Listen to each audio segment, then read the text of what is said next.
Instituto Eovaldo Lodge é uma entidade responsável pelo desenvolvimento de serviços que favoreçam o aperfeiçoamento da gestão e da capacitação empresarial.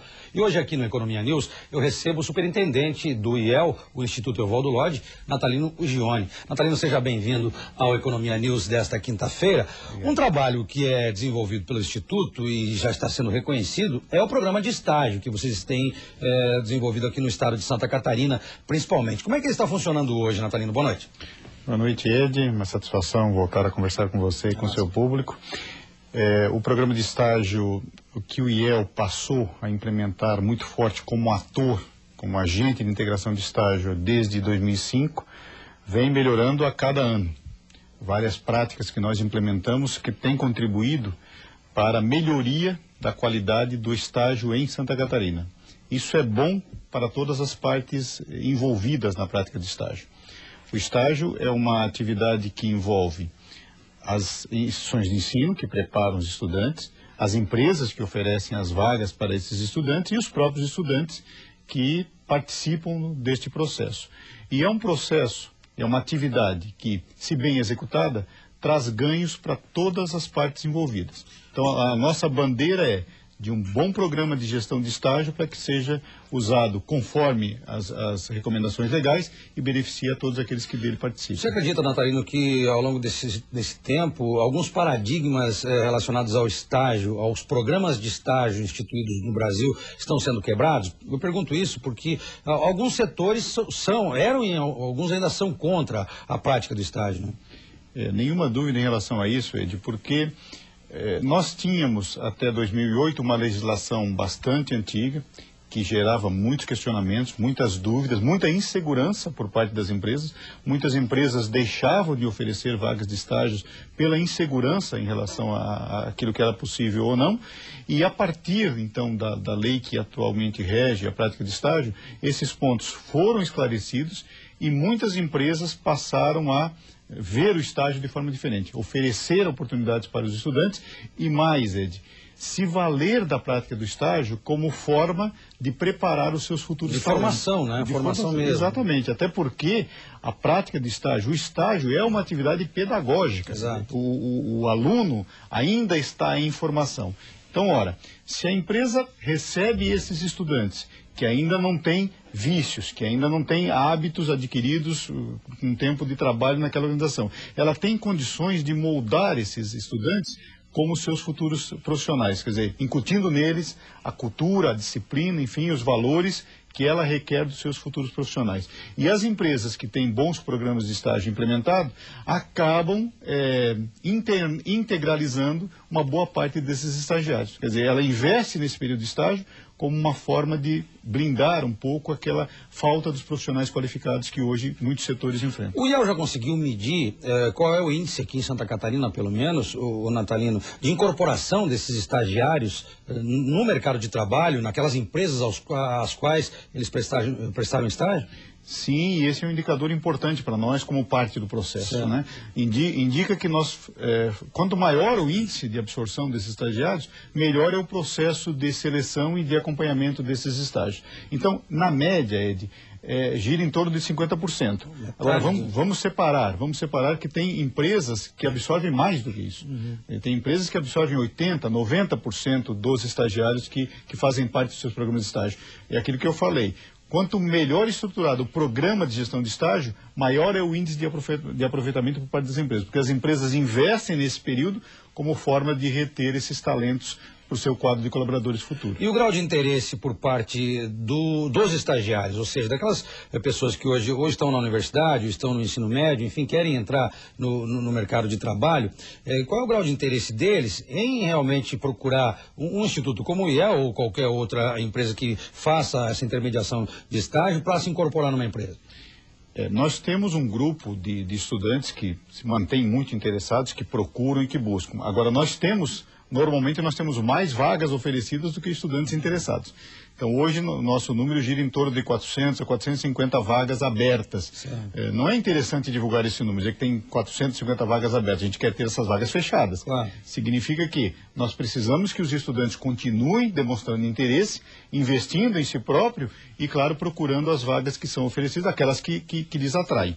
Agora, o trabalho de busca é contínuo nosso. Então, nós fazemos essa divulgação por vários meios e queremos, obviamente, que os estudantes também percebam, na verdade, no estágio, uma forma de agregar valor aos seus currículos, às suas próprias carreiras profissionais. Porque um estudante que passa por 1, 2 ou 3 experiências de estágio no mundo do trabalho, no campo do trabalho, que é um campo diferente daquele acadêmico que ele está acostumado, ele tem alguns diferenciais em relação àqueles que não passaram por essa experiência. A possibilidade dele ser absorvido pela empresa é muito maior, né? Certamente, e vai fazer diferença na hora da seleção. Quer dizer, se ele tem algumas experiências anteriores comparado a outros que não têm, serão pontos positivos diferenciais a seu favor. Você falou em 450 vagas por aí. Essas vagas estão abertas agora? Essas vagas estão abertas no momento, eu falo em todo o estado. Certo. É bem verdade que alguns setores se destacam, por exemplo, tecnologia da informação e comunicação é um setor que busca muitos estagiários sempre, e é um setor que oferece muitas vagas, mas temos outros setores também, que normalmente engenharias, que buscam também cursos técnicos, hoje as empresas estão buscando também, e nas áreas, administração, por exemplo, também é uma área que é bastante solicitada. Natalino, além do estágio, o IEL também faz um trabalho de parceria muito grande com o mundo corporativo. Eu gostaria até que você explanasse a esse respeito, até porque você me falava antes que o IEL está completando 42 anos, né, nesse ano de 2011 e tem uma trajetória grande aí de relação com esse mundo corporativo. Isso, então a outra área de trabalho nossa é exatamente essa área de gestão e inovação, onde nós trazemos serviços especializados para melhoria da competitividade das nossas indústrias. Falo tanto no estado como no país. E uma dessas atividades é a busca de recursos para as empresas investirem em inovação. Então o IEL em Santa Catarina tem uma tradição muito forte de aprovar projetos junto aos órgãos de fomento que beneficiem as empresas ou isoladamente ou em grupos dentro de organizações de APLs ou sindicatos, enfim. Então esse é um trabalho forte que nós fazemos e estamos melhorando a cada ano, tanto na forma de recursos reembolsáveis como não reembolsáveis. A diferença de um projeto reembolsável com foco em inovação são os juros, que são muito mais atrativos para as empresas que querem fazer esses investimentos. Além disso, nós temos um trabalho de levar a gestão da inovação para o dia a dia das empresas e também um trabalho de qualificação dos fornecedores, que é um trabalho de encadeamento, onde uma empresa âncora trabalha a gestão da melhoria da competitividade dos seus fornecedores.